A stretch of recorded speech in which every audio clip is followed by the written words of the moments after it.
Apple is a rapidly advancing juggernaut whose innovations are quite unpredictable. You never know what to expect next from them, and now they're diving into the automobile industry. What are they working on? A scooter? Or maybe a Cybertruck? Never thought this day would come, did you? Me too. Apple is known to treat its projects like a closely guarded secret held close to its chest. And this one might be taking it a little to the extreme.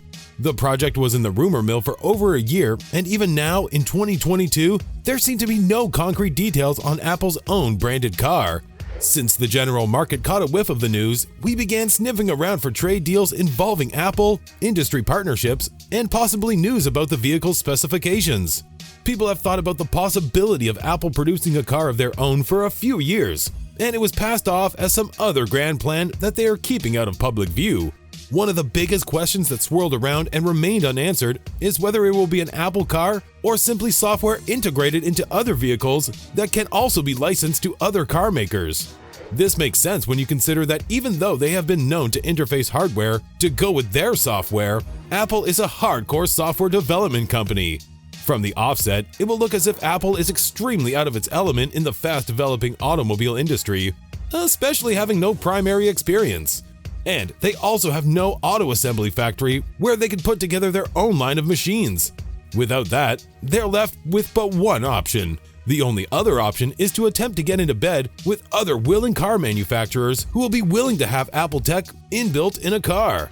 Electric vehicles and self-driving automobiles are the raves right now. And it makes sense that Apple would only be interested in that section of the automobile market. That's where the money is. It is easy to think about how sleek it would be for Apple to design its own powerful technology that would work with electric vehicles. They have churned out quality products using their patented software for ages, and we expect nothing short of a stellar product in the form of the Apple Car. But it has been hard for Apple to hit the ground running with established car manufacturers in the world. And we all recognize how important it is for Apple to sign a deal with a prominent manufacturer to at least undergo a project or two, since they lack any manufacturing plant of their own.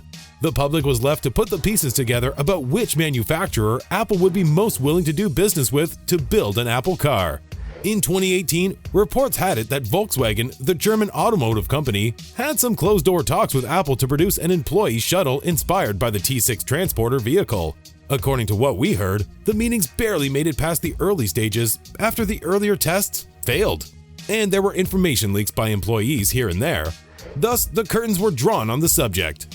And that was as much as we heard about an Apple car coming from Apple as talks ceased.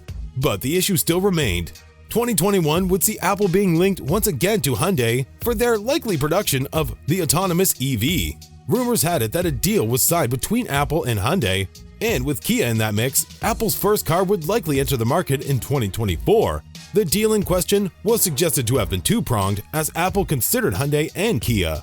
But they would eventually opt to see if they could secure a deal with other Japan-based automobiles. Other sources stated that a deal was never in full effect because the discussions between the two failed to reach the boards that make them the most important decisions in either company.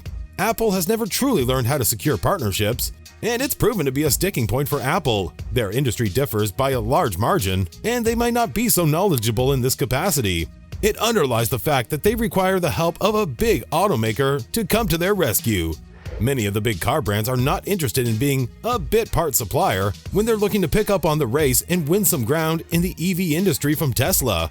If they manage to secure such a deal, they wouldn't be the first.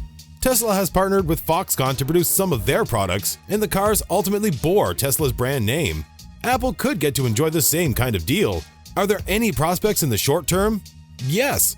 Apple can count on certain suppliers to aid its cause via an alliance with LG Electronics and Magna, a Canadian automotive supplier.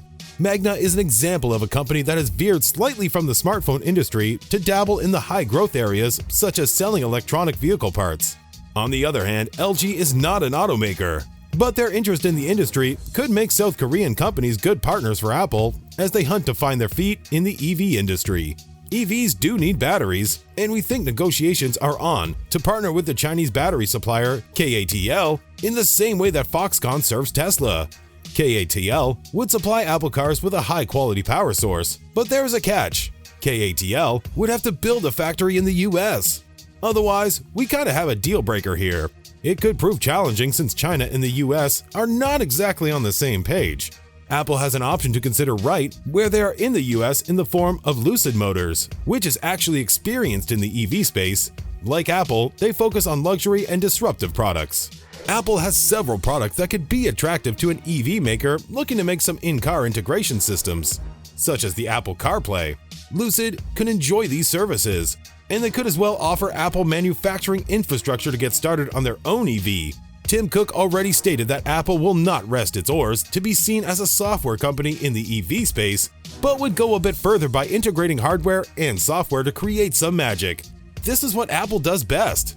When is the Apple Car set to launch? One of Apple's analysts has stated that 2028 might be too soon for the world to see the first Apple Car, and we have no doubts that it's going to be great anyway.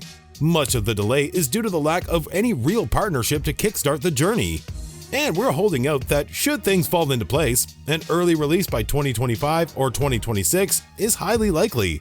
They even hired a veteran Ford executive who resigned as Ford's global director of automotive safety engineering after 31 years. She had been an incredible contributor to the development of the chassis, the exterior, the interior, and the electric components of Ford vehicles. I don't know if you know them. Fiesta, Escape, and Focus? Those are some good cars, weren't they? Her experience will prove advantageous to the cause of Apple in the long run. We expect the Apple Car to be autonomous, that is, self-driving, and time is fast approaching. We don't have a viable specification yet, but we will never underestimate Apple on this one. In this project, Apple could leap for Jupiter with no steering wheels, no pedals, 100% self-driving. It could come out to a speed at 160 miles per hour at top speed and charge 80% in less than 15 minutes. That would be amazing. No EV maker has attained that efficiency level yet, and the crown is still for the taking. It could also go in the 400-mile range on a full charge. This would ultimately set it up as the most powerful EV globally. The sky's the limit for Apple if they do not rely on some other automaker, and they can get completely creative with several features of the car: the interior, exterior, and the engine. Luxury is Apple's favorite currency, and they will lavish it on the EV. Given Apple's reputation, we can expect the vehicle to be quite expensive. Let's project around $100,000 per Apple Car. And who knows, they could hit EV sales of about $25,000 in their first year. Believe it or not, they will have their own customer base ready for them when they're ready to hit the markets.